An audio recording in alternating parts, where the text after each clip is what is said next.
Welcome back to the Roundtable. I'm your host, Steven, and in the latest edition of Under the Radar Reviews, I'll be talking about By Your Side, the fifth studio album from the Black Crowes. Most fans know the band exploded on the scene in 1990 with Shake Your Money Maker and Southern Harmony and Musical Companion, and they were kind of labeled like the next, like a Stones wannabe band. A lot of people didn't like them because they sounded very Stonesy, but as they continued with Amorica, Three Snakes and One Charm, they kind of went more for a vibe, more of a southern vibe, and on record sometimes the songs didn't work out, but live kind of worked out better for them. So they kind of lost their fan base, and they needed to kind of regroup, and create a new album that would bring the fan base back.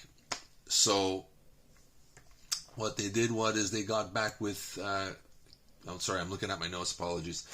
They went with producer extraordinaire Kevin Shirley, who's known for Journey, and Kevin Bonamassa, Black Country Communion, Iron Maiden, to basically make a more cohesive album that instead of focusing on the vibe, really focus on the songwriting and create a set of songs that is accessible to record buyers. And I think that was accomplished with this record.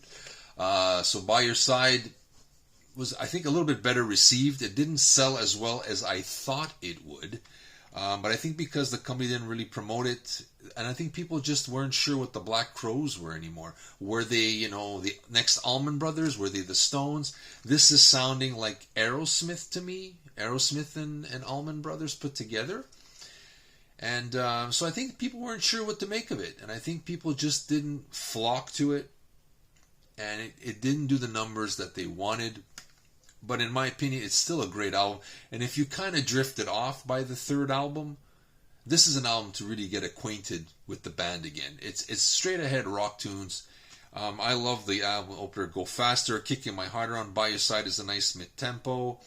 Only a Fool is another great mid-tempo. And Diamond Ring is a tender song, beautiful. And a nice little love song called Then She Said My Name. There's a whole lot to like on here.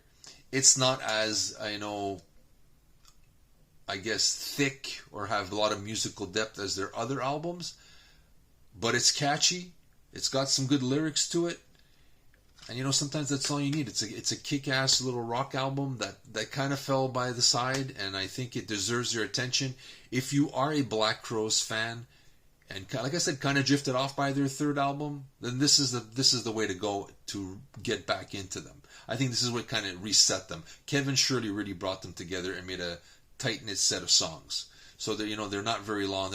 They don't expand. There's not major jams like some of their albums. This is strictly a commercial rock record, and for me, there's nothing wrong with that. A good rock record is a good rock record, and it's a good rock record. It's the Aerosmith album that we needed at that time, I think, and I like it.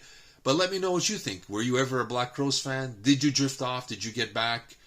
Did you like this album? Did you not? Some people don't because it's way too accessible. But I think it's a great album on its own, and I really liked it. And if you like Aerosmith, this one, By Your Side, is kind of like a sister album to one of their stuff. So let me know what you think. We'd love to hear from you. Hit that like button and subscribe. This is Steven from the Aroundtable, signing off.